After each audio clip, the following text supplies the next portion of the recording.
สัมมาสัมพุทโธภะคะวะพุ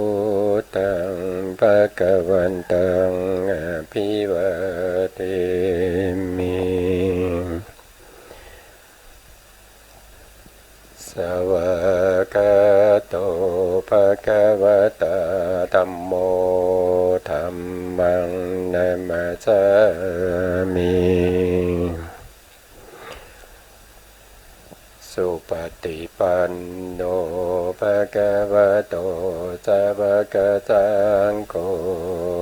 สังฆังนะมามิ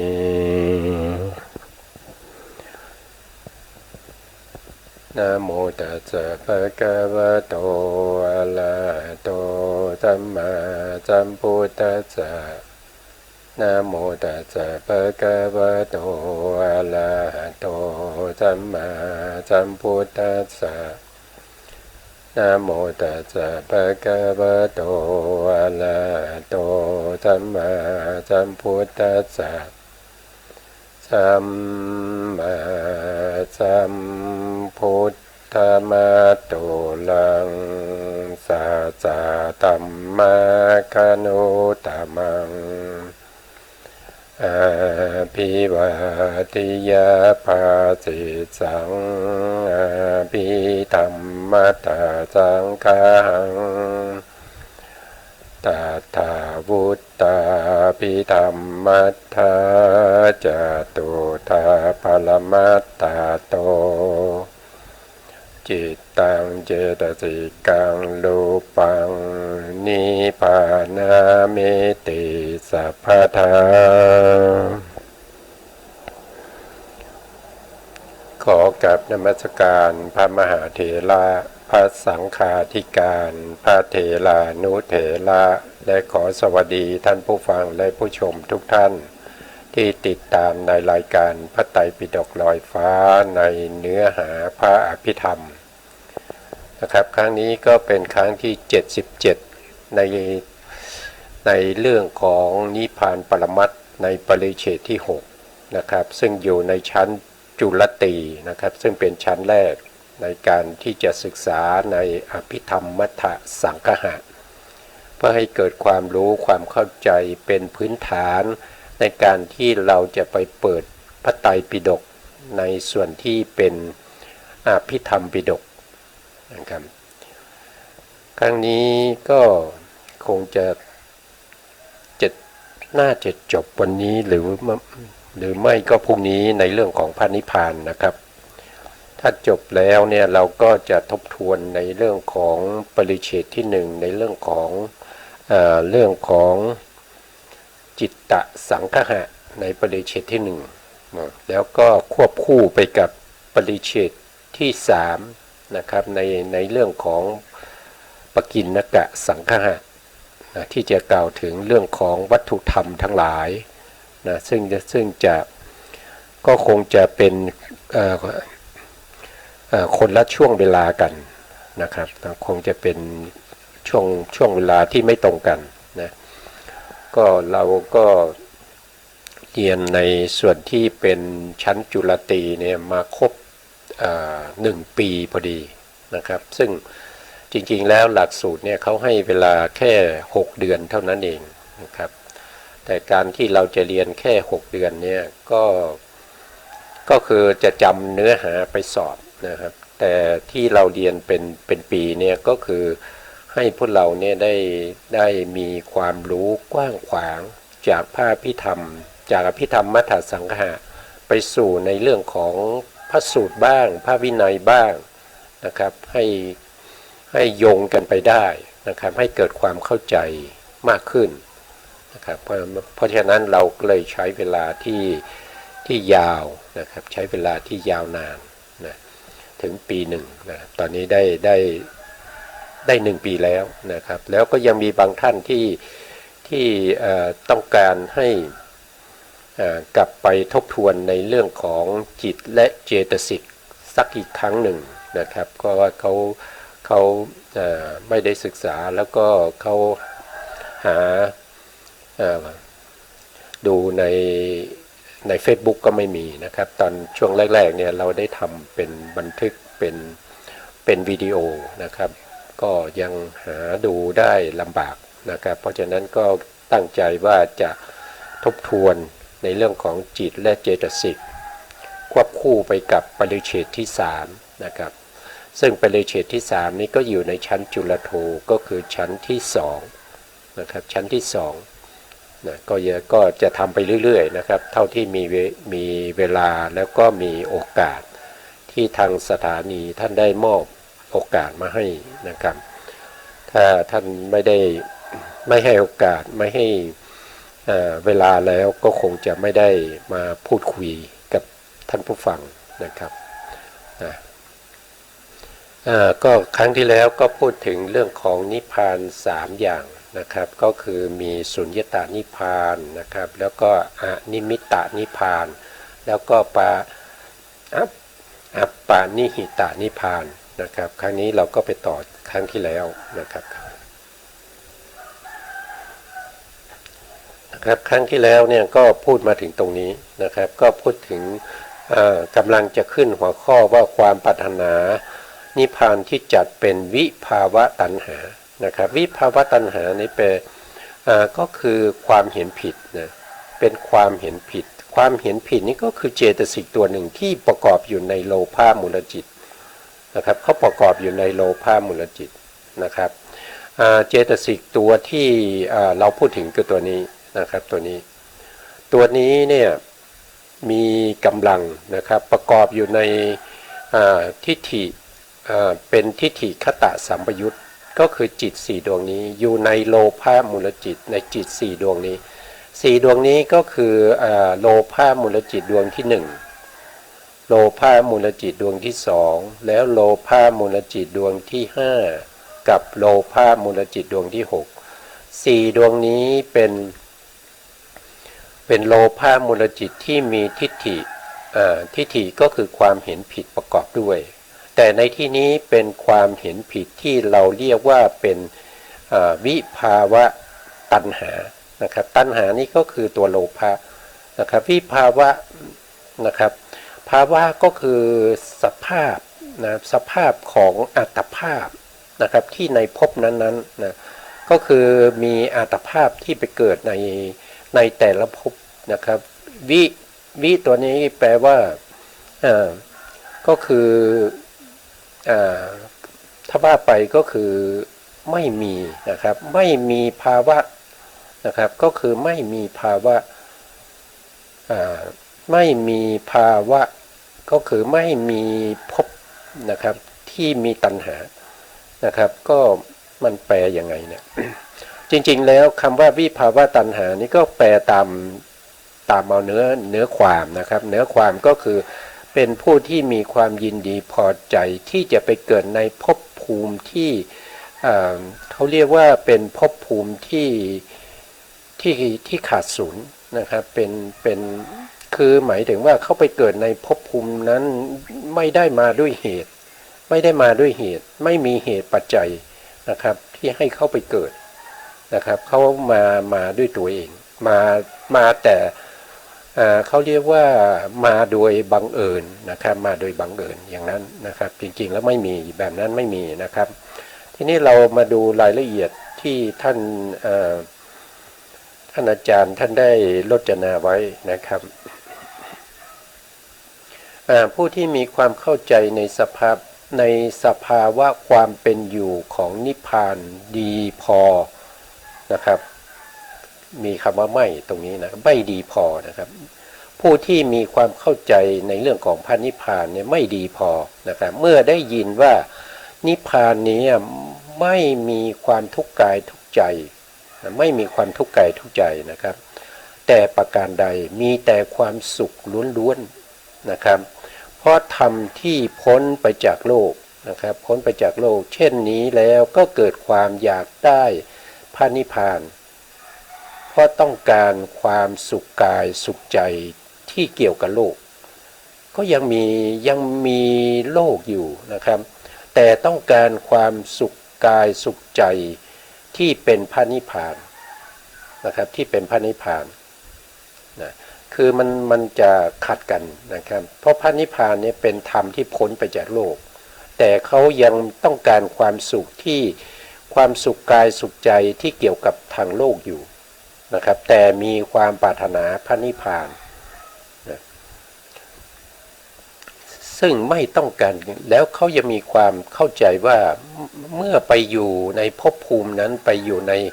ภพนั้นแล้วก็จะไม่มีการเกิดไม่มีการแก่ไม่มีการเจ็บไม่มีการตายมีแต่ก็คิดไม่ถึงว่าสภาพนะสภาพไปหน้าที่สองนะครับสภาพความไม่เกิดของพระนิพพานคืออะไรเขาไม่รู้จักนิพพานนะแต่เขาได้ยินว่านิพพานเนี่ยเป็นสถานที่มีความสุขนะครับมีความสุขทั้งกายทั้งใจเขาเข้าใจอย่างนั้นแต่จริงๆแล้วนิพพานเนี่ยเป็นสภาพที่พ้นไปจากกายแล้วก็ใจด้วยนะครับพ้นไปจากขันธ์ห้านะครับเป็นขันธวิมุตตินะขันธวิมุตติก็คือพ้นจากขันธ์ห้านะครับพ้นไปจาก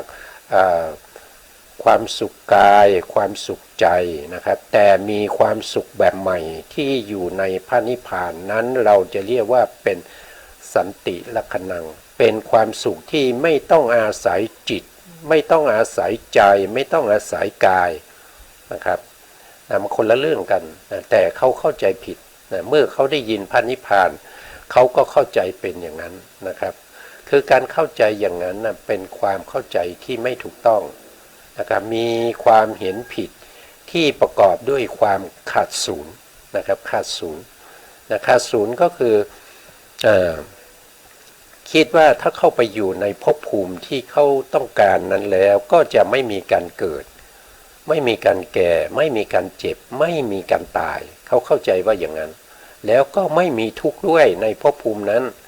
นะครับซึ่งนิพพานนี้ไม่ใช่ภพภูมิแล้วก็นิพพานนี้ไม่ใช่สภาวะที่มีที่เป็นภายในตัวเรานะสภาวะที่เป็นภายในแต่นิพพานเนี่ยมันเป็นสภาวะที่เป็นภายนอกนะครับเป็นภายนอกเรารู้ได้ด้วยการเข้าถึงเมื่อประชุมมรรคมีองค์8นะในมรรคจิตแล้วก็มีนิพพานเป็นอารมณ์เพราะฉะนั้นนิพพานเนี่ยจะเป็นสภาวะที่เป็นอารมณ์นะครับให้แก่มรรคจิตนะให้แก่มรรคจิตแล้วก็ตัวมรรคจิตแล้วก็เจตสิกที่ประกอบในมรรคจิต36ดวงนะครับ36ดวงนั้นจะมีนิพพานเป็นอารมณ์นะอย่างนั้นถึงจะมีความสุขที่เราเรียกว่าเป็นสันติลักขณังนะไม่ได้เกี่ยวกับเรื่องของทางโลกนะไม่ได้เกี่ยวกับเรื่องของทางโลกนะเป็น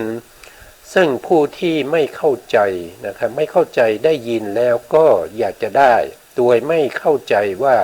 นิพพานเนี่ย ไม่ใช่ภพภูมินะครับไม่ใช่ที่เกิดนะครับแต่เขาต้องการไปเกิดในภพภูมิที่เป็นพระนิพพานที่ไม่เวลาเข้าไปเกิดแล้วจะไม่มีการเกิดอีกจะไม่มีการเกิดอีกจะไม่มีความแก่ไม่มีความเจ็บไม่มีความตายเขาเข้าใจว่าอย่างนั้นนะครับอันนี้ก็จัดเป็นประเภทที่เราเรียกว่าเป็นวิภาวะตัณหานะครับเป็นวิภาวะตัณหานะครับถึงตรงนี้ก็จบในเรื่องของพระนิพพานนะครับทีนี้เรามาดูในคำว่าตัณหาเนี่ยนะครับตัณหาเนี่ยก็จะมีอยู่3อย่างนะครับคำว่าตัณหาเนี่ยก็คือ1ก็คือกรรมตัณหา2คือภาวะตัณหา3คือวิภาวะตัณหานะครับวิภาวะตัณหานะครับวิภาวะตัณหา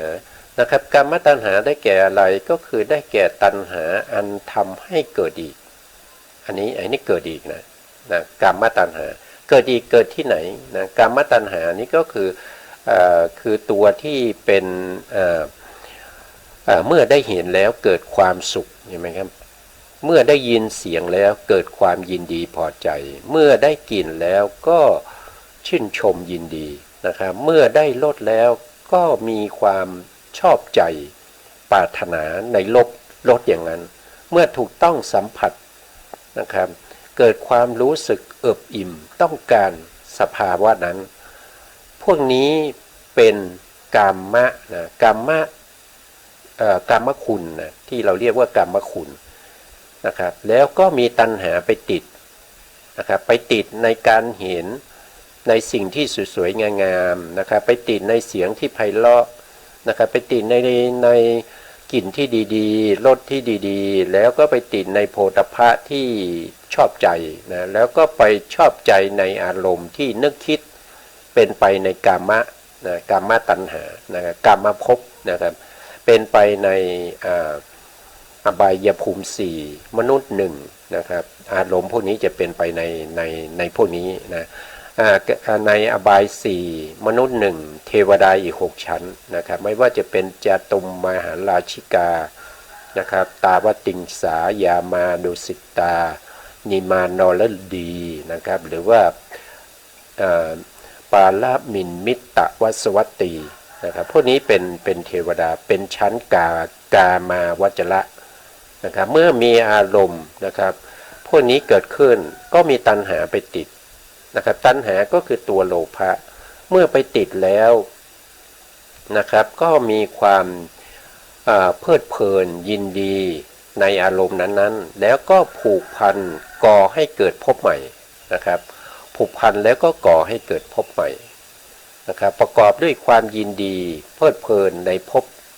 และอารมณ์นั้นๆกล่าวคือผูกพันอยู่ในกามคุณอารมณ์นะกามคุณอารมณ์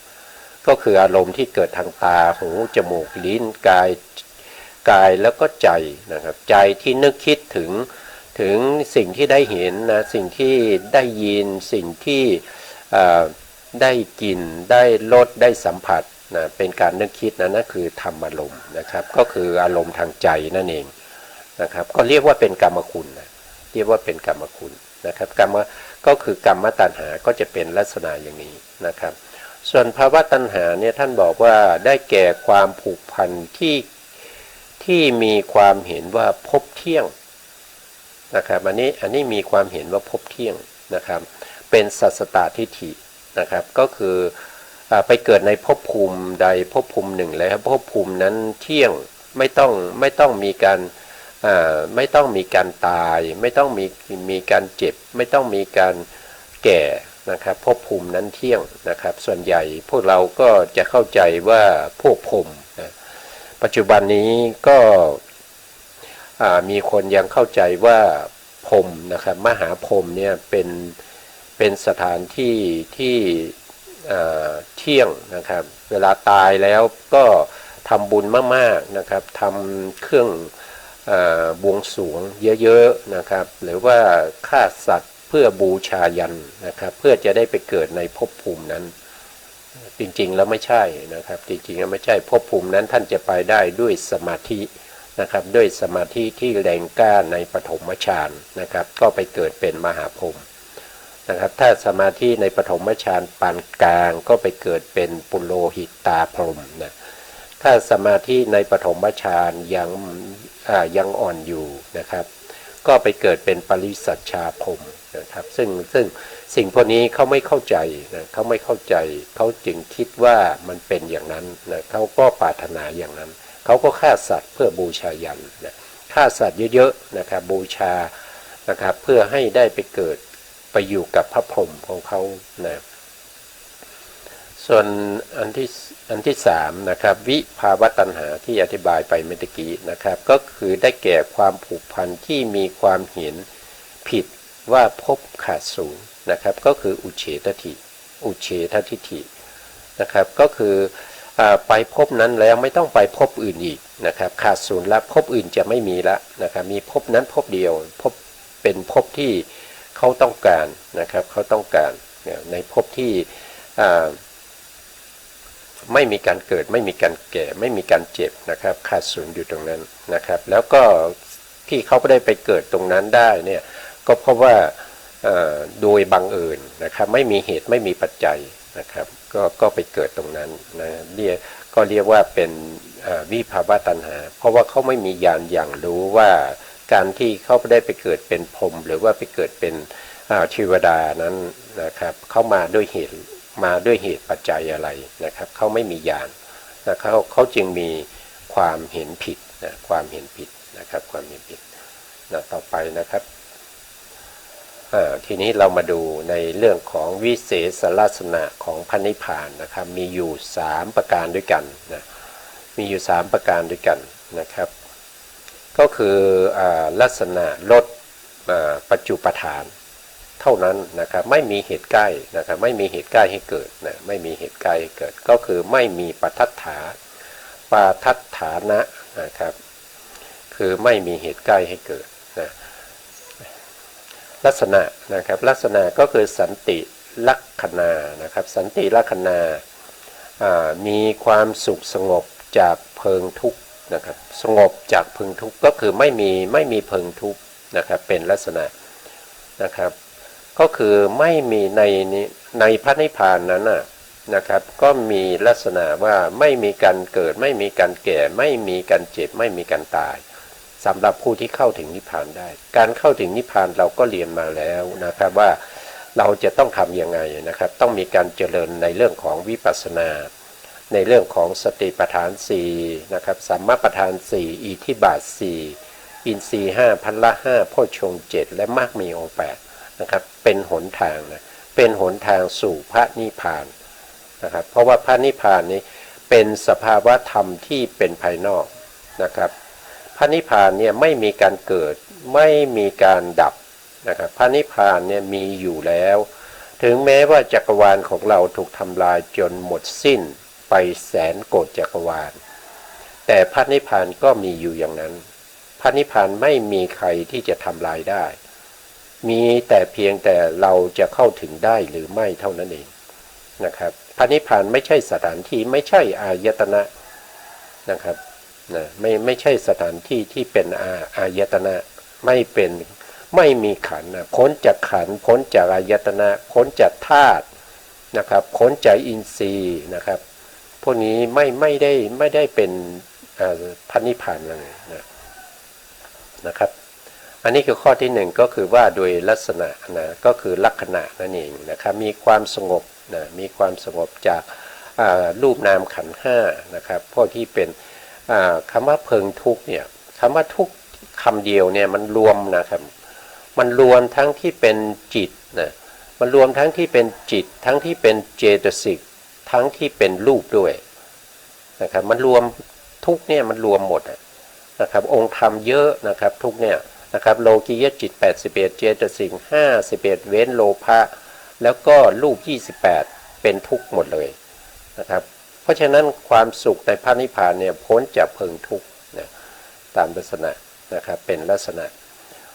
นะครับแล้วทีนี้กิจเขาคืออะไรกิจก็คือเมื่อเกิดขึ้นแล้วเขาทำอะไรนะครับนิพพานเนี่ยเป็นมีหน้าที่อะไรนะก็คืออจุตตะนะครับรักษามีความไม่แตกดับเป็นกิจนะครับกิจเขาคือไม่มีการแตกดับไม่มีการตายนะครับนั่นหมายไม่มีการตายไม่มีการแตกดับไม่มีการสลายนะครับตัวพระนิพพานเนี่ยไม่มีการแตกดับนะครับเป็นกิจนะอันนี้เขาบอกว่าเป็นสัมปติลดนะครับลดก็จะมีอยู่สองอย่างด้วยกันก็คือกิจจะลดกับสัมปติลดนะครับสัมปติลดนะต่อไปในวิเศษลักษณะในข้อที่3ของพระนิพพานอานิมิตะปัจจุปฐานาไม่มีนิมิตเครื่องหมายเป็นอาการปรากฏนะครับที่เราเรียนมาแล้วว่าการเข้าถึงพระนิพพานมีอยู่ข้อหนึ่งก็คืออานิมิตนะอานิมิตตะนิพพานนะครับก็คือไม่มีเครื่องหมายตัวนิพพานเนี่ยไม่มีเครื่องหมายนะครับไม่มีลักษณะเครื่องหมายให้เรารู้ได้นะครับแต่ที่เรารู้เนี่ยเรารู้ได้ด้วยตัวปัญญานะครับรู้ได้ด้วยตัวปัญญาปัญญานั้นจะเจริญงอกงามต้องมีการประพฤติปฏิบัติในของเรื่องของวิปัสสนานะครับเพื่อจะชักชวนให้มรรคมีองค์8ไปเกิดในมรรคจิตแล้วมีนิพพานเป็นอารมณ์เมื่อเรามีนิพพานเป็นอารมณ์เราก็จะรู้ได้ถึงตรงนั้นว่านิพพานเนี่ยเขาไม่ได้มีนิมิตเครื่องหมายเขาไม่แตกดับเขาเป็นสถานที่เป็นสันติลักขณังนะครับไม่ใช่ เป็นขันธ์ห้าไม่ใช่เป็นอายตนะนะครับไม่ใช่เป็นธาตุไม่ใช่เป็นโทษทีก็ไม่ใช่อายตนะนี้ก็คือเขาเป็นธรรมายตนะนะครับแล้วก็เขาเป็นธรรมธาตุด้วยนิพพานนะครับไม่แต่ส่วนอื่นๆเนี่ยเขาไม่ได้เป็นนะครับไม่ได้เป็นพูดง่ายๆก็คือพ้นจากขันธ์ห้าก็แล้วกันนะครับไม่พูดถึงอายตนะแล้วก็ไม่ได้พูดถึงเรื่องของธาตุนะครับที่พูดไปเมื่อกี้ก็ต้องมียกเว้นนะครับมียกเว้นในธรรมธาตุแล้วก็ในธรรมายตนะนะครับตัวนิพพานเขาจะเป็นลักษณะอย่างนั้นนะครับหรือนะครับวานี่ก็คือหรือนิสรณะปัจจุปฐานาหรือมีความออกไปจากภพเป็นผลนะครับออกไปจากภพก็คือไม่มีการเกิดในภพใดๆทั้งสิ้นนะครับผู้ที่ปรินิพพานแล้วเนี่ยจะไม่มีการเกิดในภพใดๆทั้ง31ภพภูมินะครับไม่มีการเกิดอีกนะครับได้ปรินิพพานแล้วนะครับเป็นพระอรหันต์แล้วปรินิพพานเข้าสู่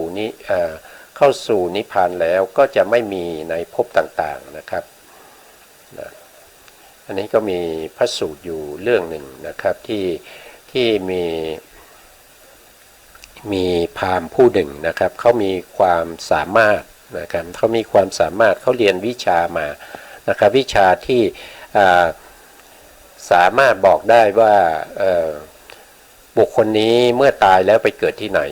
นะครับโดยการที่เอาหัวกะโหลกของผู้ตายเนี่ยมานะครับแล้วก็ให้เขาเนี่ยใช้ไม้ในการเคาะนะครับเข้าไป3 ทีนะครับเขาก็จะรู้ทันทีว่าผู้ตายผู้นี้ไปเกิดอยู่ที่ไหนนะครับไปเกิดอยู่ในอบายภูมิหรือว่าไปเกิดเป็นมนุษย์อีกหรือว่าจะไปเกิดเป็นเทวดาอีกไปเกิดเป็นพรหมอีกนะครับพวกนี้พราหมณ์ผู้นั้นเขาจะรู้เขาศึกษาวิชานี้มานะครับเสร็จแล้วเนี่ยเขาก็ไปใช้วิชานี้นะครับในการหากินนะแล้ววันหนึ่งเนี่ยเขาก็ได้ยินเกียรติศักดิ์ของพระสัมมาสัมพุทธเจ้าว่าเป็นสัพพัญญูก็อยากจะมาทดสอบนะครับก็วิชานั้นมาทดสอบมาที่พระเชตวันนะครับแล้วก็เอากะโหลกศีรษะมานะครับเอากะโหลกศีรษะมารู้สึก3 หัวหรือว่ายังไงนี่นะครับแล้วก็พระพุทธองค์ก็ให้พระภิกษุเนี่ยเอาหัวกะโหลกของบุคคลที่ปรินิพพานแล้วบุคคลที่เป็นพระอรหันต์แล้วก็ปรินิพพานไปแล้วเหลือแต่หัวกะโหลกนะครับทีนี้เขาก็มานะครับเขาก็มาท้าแสดงนะครับอิทธิฤทธิ์กับพระพุทธองค์นะครับเขาก็เคาะหัวกะโหลกแล้วก็ถามพระพุทธองค์ไปเกิดที่ไหนพระพุทธองค์ก็ว่าหัวกะโหลกนี้ไปเกิดในอบายนะครับเขาก็บอกว่าถูกต้องนะครับแล้วก็3 หัวกะโหลกเนี่ยเขาสามารถบอกได้นะไปเกิดในอบายเกิดเป็นเทวดาไปเกิดเป็นพรหมนะครับพอมากะโหลกที่4นะครับพอเคาะลงไป3 ครั้งแล้วก็มืดมนนะครับไม่รู้ว่าผู้นี้ไปเกิดที่ไหนนะครับไม่รู้ผู้นี้ไปเกิดที่ไหนนะแต่พระพุทธองค์รู้นะครับพระพุทธองค์ก็บอกว่านะครับบุคคลนี้เขาเป็นพระขีณาสพนะครับเขาเป็นพระขีณาสพเขาไม่ได้เกิดแล้วนะครับเขาปรินิพพานไปแล้วเข้าสู่นิพพานไปแล้วนะครับเพราะฉะนั้นบุคคลคนนี้ก็เลยแพ้นะครับเสร็จแล้วเขาก็ขอบวชนะครับขอบวชเพื่อจะศึกษานะครับพระพุทธองค์ก็ส่งข่ายพยานไปนะครับบุคคลคนนี้นี่มีคุณสมบัติจะได้เป็นพระอรหันต์ด้วยนะครับเพราะฉะนั้นพระพุทธองค์ก็รับบวชให้นะครับบวชแล้วเขาก็พยายามตั้งใจศึกษาในเรื่องของตอนแรกเนี่ยพยายามที่จะศึกษาในเรื่องของกะโหลกที่เวลาเคาะไปแล้วไม่รู้ไปที่ไหนเนี่ยมาจากยังไงมาทำยังไงนะครับแต่ในที่สุดเนี่ยเขาศึกษาไปศึกษามาเขาก็ปฏิบัติไปปฏิบัติมาตามที่พระพุทธองค์ได้แนะนำเขาก็ได้เป็นพระอรหันต์ นะครับเพราะฉะนั้นพอเป็นพระอรหันต์แล้วเขาก็ไม่สนใจแล้วนะครับไม่สนใจนะไม่สนใจในเรื่องของวิชาที่เป็นนอกพระพุทธศาสนาเป็นวิชาประเภทที่เป็นเดรัจฉานวิชาทั้งหลายนะก็ไม่ได้สนใจแล้วนะครับก็ถือว่าเขาได้เอกทัคคะด้วยผมจำชื่อไม่ได้นะครับเขาได้เอกทัคคะในเรื่องของปฏิภาณนะครับเป็นผู้เลิศกว่าภิกษุทั้งหลายในเรื่องของปฏิภาณนะครับผมจำชื่อเขาไม่ได้นะครับโทษทีนะครับอันนี้ก็ให้รู้ว่าผู้ที่เป็นพระอรหันต์แล้วปรินิพพานแล้วจะไม่เกิดในภพภูมิใดนะครับจะไม่มีการเกิดในภพภูมิใดก็คือออกไปจากภพนั่นเองออกไปจากภพนั่นเองนะครับอันนี้ก็เป็นผลนะครับแล้วก็ปัฏฐฐานังนะครับณลัพพตินะครับไม่มีเหตุใกล้ให้เกิดนะครับพระนิพพานนี่ไม่มีเหตุให้เกิดนะพระนิพพานนี่ไม่มีเหตุนะครับตามที่เราเข้าใจว่ามรรคเป็นเหตุนิพพานเป็นผลนะไม่ถูกนะครับไม่ถูกนะอันนั้นเป็นความเข้าใจผิดนะครับตัวมรรคเนี่ยมันเป็นหนทางนะครับมันเป็นหนทางที่เราจะเดินไปนะครับที่เราจะเดินไปนะครับแล้วก็ไปหามรรค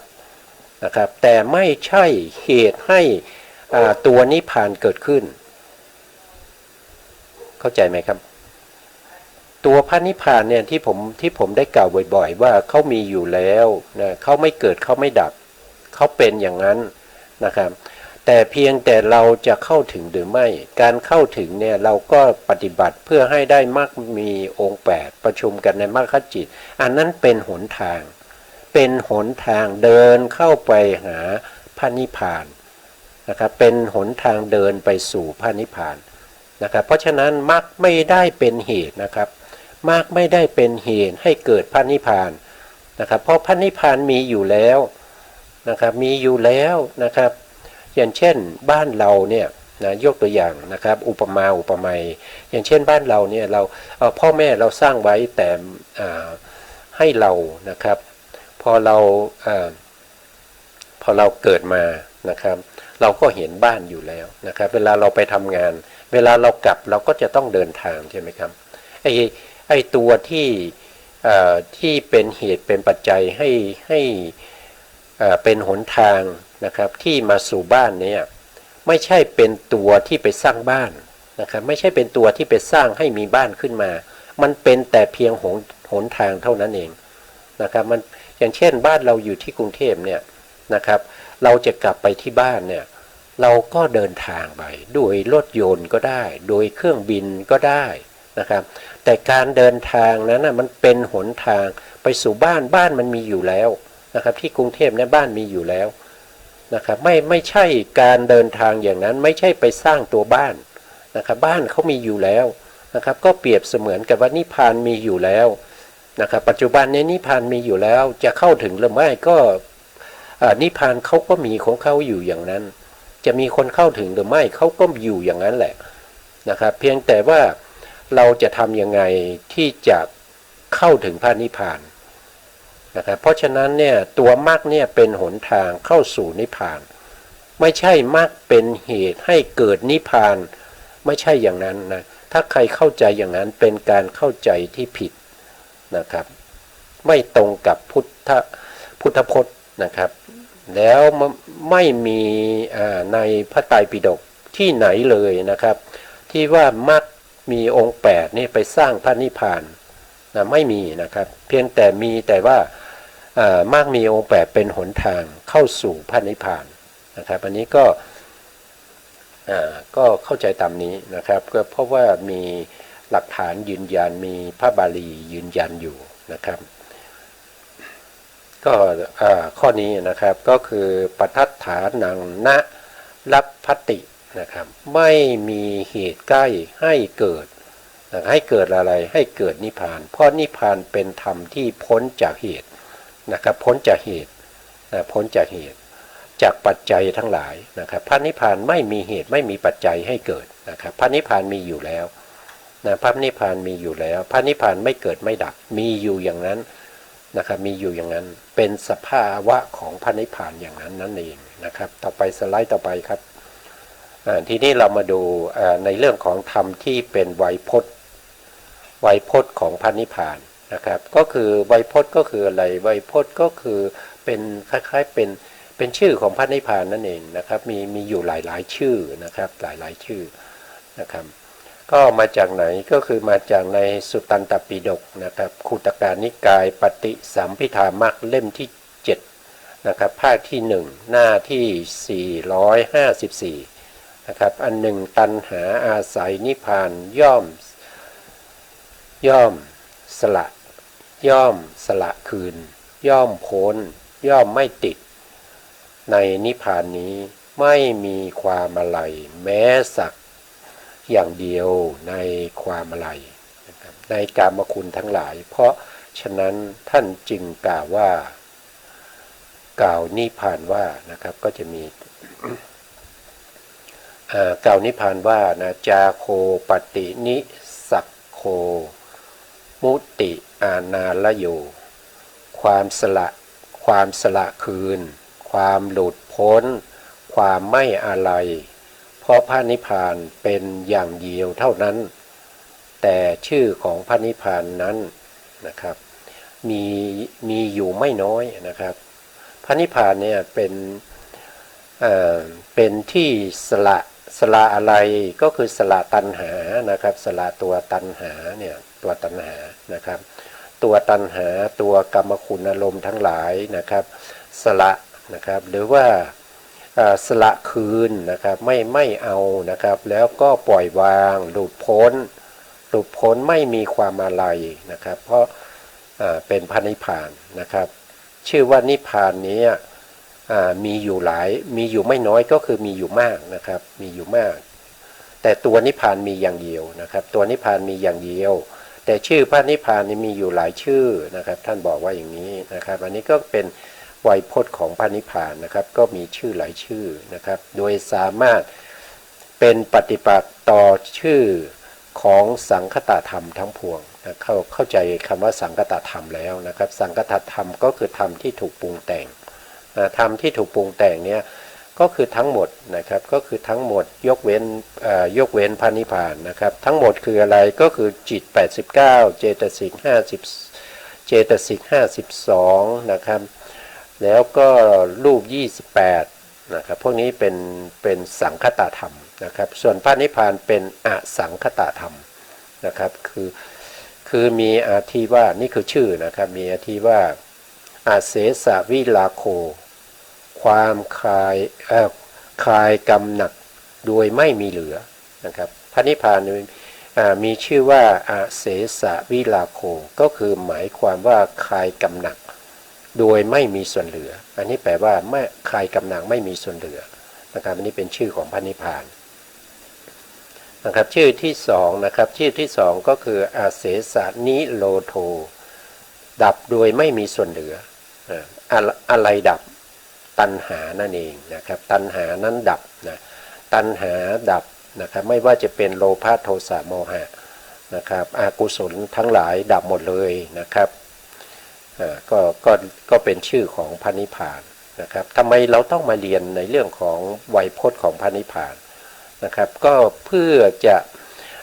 ให้เราได้เข้าใจเมื่อเราไปเห็นศัพท์พวกนี้หรือว่าได้ยินคำพวกนี้เราจะเข้าใจว่า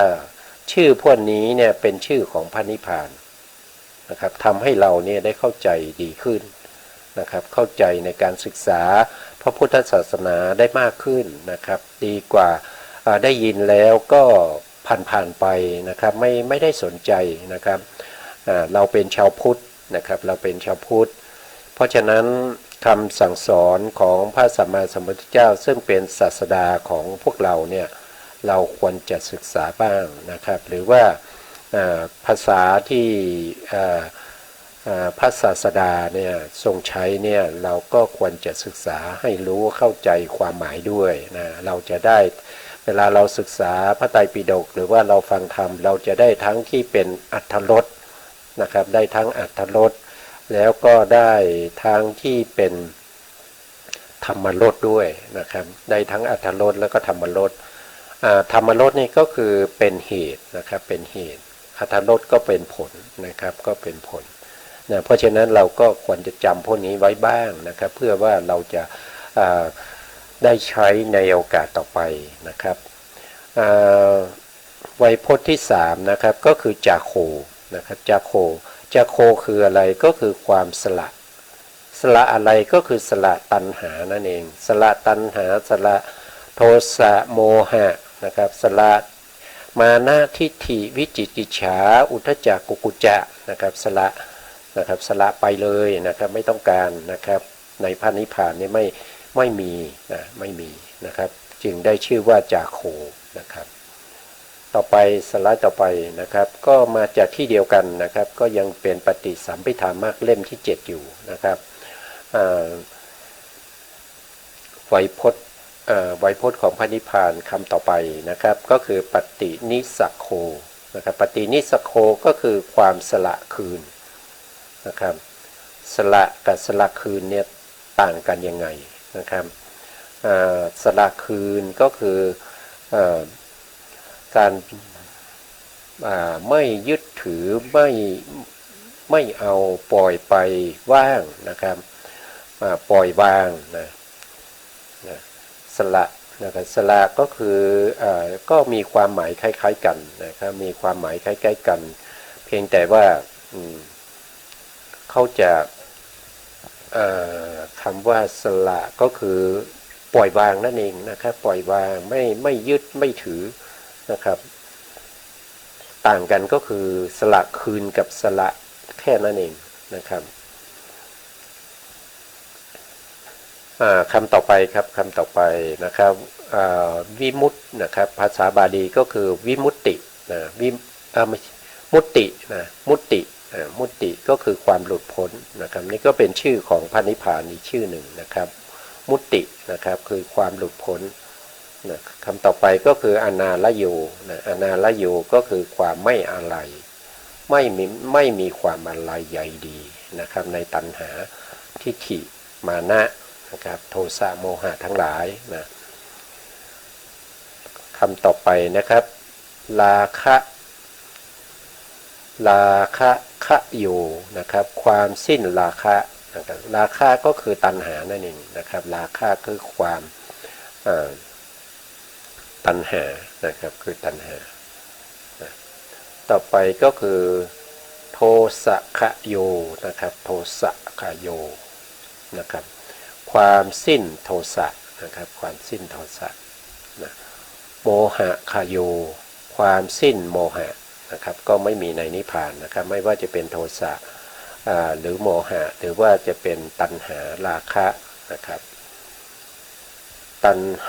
ะโยความสิ้นตัณหานะครับนี่ก็เป็นชื่อเป็นไวยพจน์ของพระนิพพานนะครับอนุปาโทนะอนุปาโทความไม่เกิดนะความไม่เกิดก็คืออะไรไม่เกิดก็คือเราไม่ต้องไปเกิดในภพภูมิใดๆนะครับเมื่อเราปณินิพพานแล้วนะครับก็ถึงพระนิพพานนะครับก็ไม่มีการเกิดอีกนะ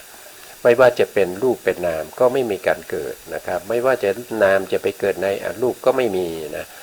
นะครับรูปจะไปเกิดในอสันก็ไม่มีในอสัญญาสัตว์ก็ไม่มีนะครับทั้งรูปทั้งนามจะมาเกิดในมนุษย์เทวดาก็ไม่มีนะครับก็จึงได้ชื่อว่าเป็นอนุปาโทนะครับก็คือความไม่เกิดนั่นเองนะอัปปวัตตังนะความไม่เป็นไปนี่คือความไม่เป็นไปก็คือจะไม่มี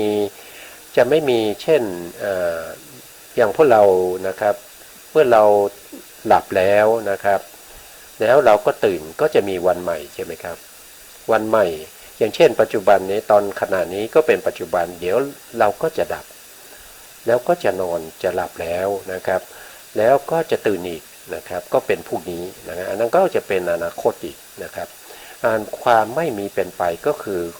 การที่ไม่มีอดีตไม่มีปัจจุบันไม่มีอนาคตนั่นเองนะครับพระนิพพานเนี่ยไม่มีอดีตไม่มีปัจจุบันไม่มีอนาคตนะพระนิพพานไม่มีการเกิดดับนี่พระนิพพานไม่ใช่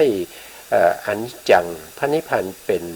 นิจจังนะพระนิพพานเป็นสุขพระนิพพานไม่ใช่เป็นทุกข์นะพระนิพพานเป็นอนัตตา นะครับพระนิพพานเป็นอนัตตานะจึงไม่มีความเป็นไปนะจึงไม่มีความเป็นไปนะครับแล้วก็อนิมิตตังนะอนิมิตตังก็คือไม่ความไม่เป็นไปนี่ก็ความไม่เป็นไปไม่มีนิมิตนี่คือไม่มีเครื่องหมายตรงนี้คงปีนผิดนะนิมิตตังนี้ก็คือไม่มีนิมิตเครื่องหมายใดๆนะครับไม่มีนิมิตเครื่องหมายใดๆเช่นรูปร่างสันฐานนะครับไม่มีนะครับไม่มีรูปร่างสันฐานที่ให้มายึดว่าคนนี้คือใครนะครับไม่มีนิมิตเครื่องหมายให้รู้ได้นะเมื่อเข้าสู่พระนิพพานแล้วนะครับเมื่อมีนิพพานเป็นอารมณ์แล้วก็คือไม่มีนิมิตเครื่องหมายนะครับความไม่มีนิมิตนะครับตรงนี้พิมพ์ผิดนะครับความไม่มีนิมิตนะครับนิมิตเครื่องหมายนะครับนิมิตเครื่องหมาย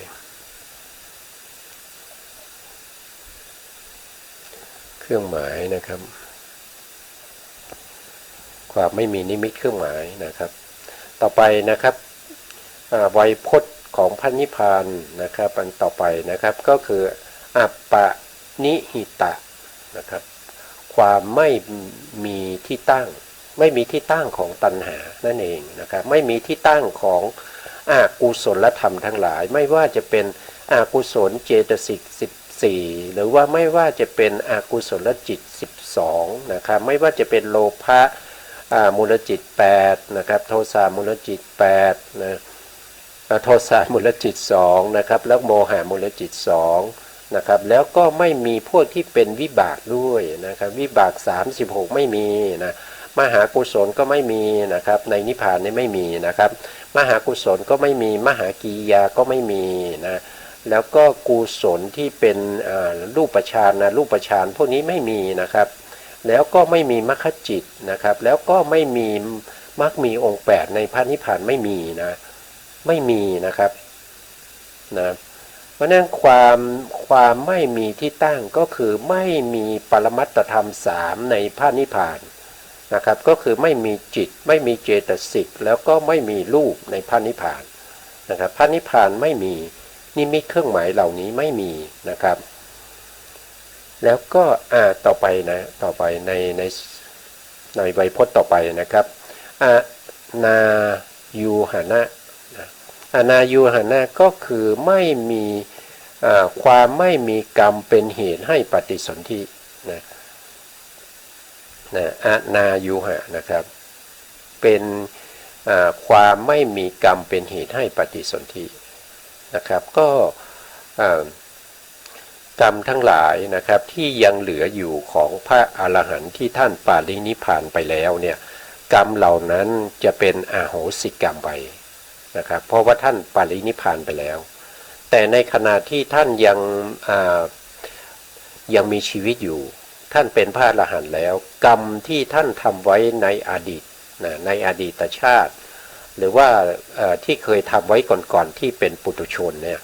ก็ยังตามให้ผลท่านอยู่นะยังตามให้ผลท่านอยู่นะอย่างเช่นพระพุทธองค์นะครับเราเห็นได้ชัดๆตรงที่พระพุทธองค์ทรงปรงสังขารนะครับที่ก่อนที่จะปรินิพพานนะครับที่ท่านเดินทางไปที่กรุงกุสินาราเพื่อจะไปปรินิพพานตรงนั้นนะในระหว่างเดินทางเนี่ยก็จะมีกรรมเก่าเนี่ยให้ผลแก่ท่านนะครับอย่างเช่นเวียนศีรษะบ้างนะครับอย่างเช่นถ่ายเป็นเลือดบ้างนะอย่างที่หมดกำลังบ้างนะครับเพราะพระสัมมาสัมพุทธเจ้าเนี่ยปกติแล้วจะมีกำลังมากกว่าช้างที่เราเรียกว่าเป็น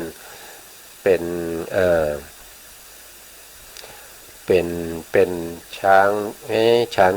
จำชื่อไม่ได้อีกแล้วนะครับเป็นช้างประเภทที่เราเรียกว่าเป็นช้างที่มีกำลังนะครับถึง100 เชือกยังไม่เท่ากำลังของพระพุทธองค์นะครับวันหลังจะมาบอกให้นะครับว่าช้างนี้คืออะไรนะครับชื่อว่าอะไรนะครับก็คือ กรรมเก่าเนี่ยก็ยังตามให้ผลนะครับถ้าเรายังมีรูปมีนามอยู่นะครับเพราะว่ารูปนามเนี่ยเป็นที่รองรับของกรรมเก่านะครับอย่างเช่นขันธ์ห้าเนี่ยเป็นที่รองรับของกรรมนะครับถ้าไม่มีขันธ์ห้ากรรมมันจะให้ผลไม่ได้นะกรรมเนี่ยจะให้ผลไม่ได้นะไม่ว่าจะเป็นกรรมที่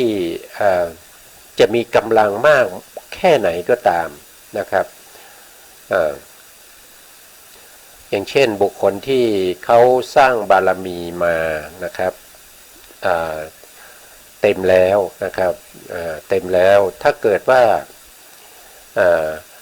เขาไปทำกรรมที่เป็นอนันตริยกรรมนะครับเสร็จแล้วเขาก็ไปตกนรกนะครับเขาก็ไปตกนรกอย่างเช่นพระเทวทัตเนี่ยนะครับพระเทวทัตเนี่ยทำอนันตริยกรรมนะครับหลายอย่างนะเขาเสร็จแล้วเขาก็ไปตกนรกนะครับถ้าเขาพ้นจากนรกมาแล้วเนี่ย